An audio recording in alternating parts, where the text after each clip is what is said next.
して、いい感じにボールを飛ばしてみようと思うので、うまくできたら、チャンネル登録してもらえると嬉しいです。それでは作っていきましょう。まずはその前に、2年ほど前に作った懐かしの飛行機が、今の環境で飛ぶか気になったので、試しに飛んでみましょう。動力は、モーターでもエンジンでもない、ベアリングのバグ技です。私が乗って、固定を解除すると、当時と変わらず、スムーズに飛んでくれています。今は、物体の最大回転数が、昔より速くなっていますが、そんなに速く回転していないので、特に影響はないみたいですね。新たに追加された、高度が高くなるほど、大気が薄くなる仕様も、このくらいの高度なら、問題ないみたいです。そして速度を測ってみると、秒速4メートルくらいでした。走る速度より遅いですね。でも無限に飛べるので、環境には優しそうです。ついでに、設計図に登録したら、大きなプロペラ部分を利用して、以前作った動く的を改良しましょう。ベアリングで動く大きなプロペラの下にサゴキャラをつけることで、空を安定して飛ぶようにします。不安定ですね。楽しそうにダンスを踊っています。それでも、下につける重りの重さを調整することで、よし、空に浮かびました。その後も何度か飛ばしてみましたが、プロペラが回転する方向が浮かぶ方向と合えば、なかなか面白い動きで空中を移動してくれました。でも、やはり不安定ですね。空中の的として使うなら、さっきの飛行機をそのまま使った方が良さそうです。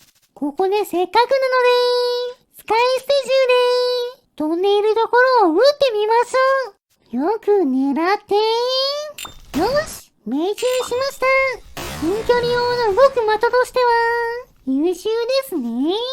ではそろそろピッチングマシン作りに戻りましょう。ピッチングマシンに使う動力はベアリングのバネです。こうやって2つのベアリングの外輪と軸同士をくっつけると、軸と外輪をずらしたとき、反発して戻る力が発生するので、これをバネとして使うわけです。こちらを棒の根元につけて、燃え尽きるタイミングの違う松ぼっくりを使って、バネの根元と発射するものを固定すれば、同時に火をつけたとき、安定して物を放り投げられるんじゃないでしょうか。早速火をつけてみると、砲鉄鋼が少し上に飛びました。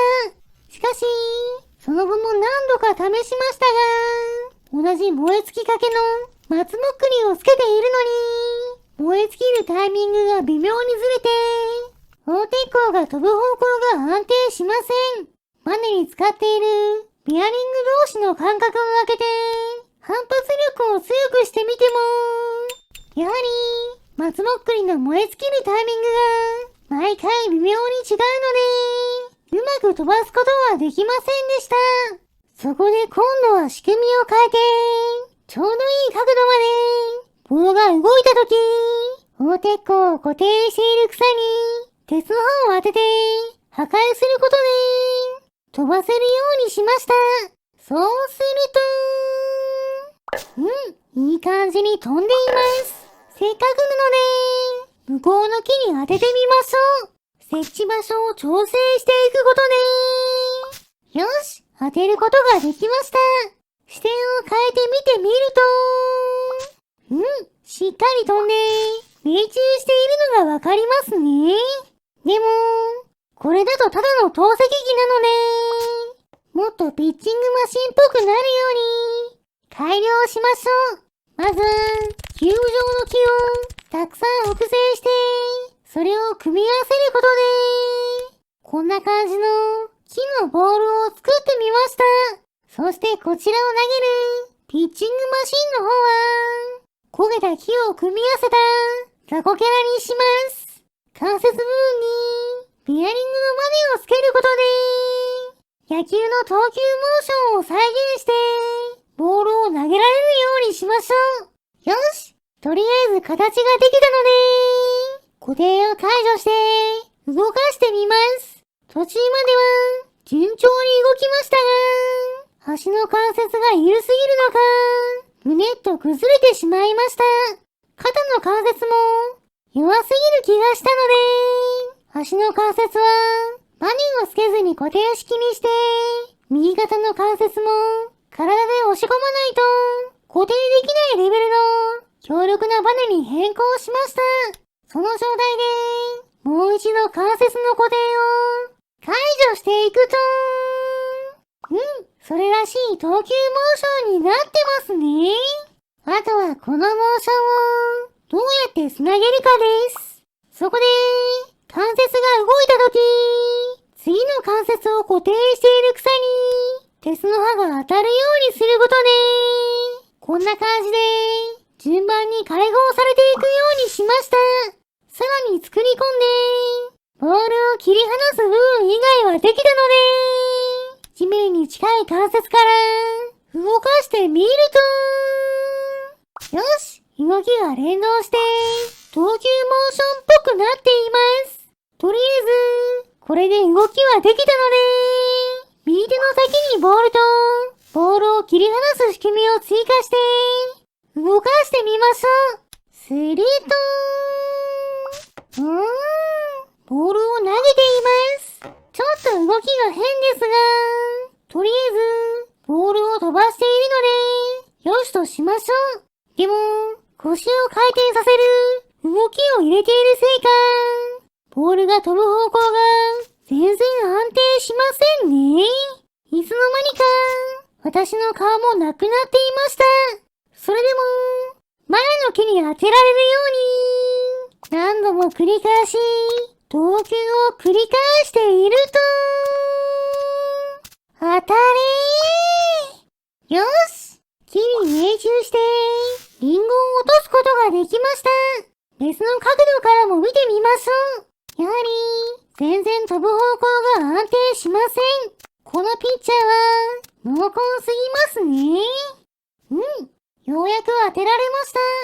次はせっかくなので、飛んでくるボールをバットで打ってみましょう。ボールを打てる位置から、ピッチングマシンを起動するために、こうやってスカイステージを指導用の草を破壊できる位置に狙いを定めて固定しておきました。この状態で銃を発射すると、よし！近距離からピッチングマシンを起動できました。この位置からなら、うまくボールが飛んだとき、バットで打ち返せるんじゃないでしょうか。早速ゴムを使って、バットを作ったら、飛んでくるボールを打ってみましょう。バットで銃を起動して、ボールを飛ばすと、飛ぶ方向がダメですね。なかなか苦労しそうですが、なんとか空中でバットを当てられるように、繰り返し挑戦していきましょう。たまにいいところにボールが来ても、それを打ち返すのも難しいので、なかなか回数がかかりましたが、何度も繰り返したところで、よし！バットにボールが当たりました。打ち返すところまではいきませんでしたが、これでよしとしましょう。ちなみに私の視点だと、こんな感じです。バットで焼きスライムを破壊すると、ピッチングマシンがボールを投げてくれます。でも、やはり濃厚すぎですね。もう一度打てるように、諦めずに続けていると、よし！ほぼバントですが、球を弾き返せました。ピッチャーが濃厚すぎるせいで、なかなか苦労しましたが、なんとか打つことができてよかったです。それでは、たくさん残念なボールを狙って、お腹も空いてきたので、スライムを捕まえてきて、燃やしてしまいましょう。燃えるものを集めてきて、火をつけます。いい感じに燃えていますね。よし、スライムも美味しそうに焼けたので、食べてしまいましょう。もちろん、今回頑張ってくれた、ピッチングマシーンさんにも、お裾分けしてあげます。はい、どうぞ。今回の動画はここまでです。面白かったと思ったら、チャンネル登録、高評価をしていただけると嬉しいです。リクエストなど、コメントもお待ちしていますね。それでは皆さん、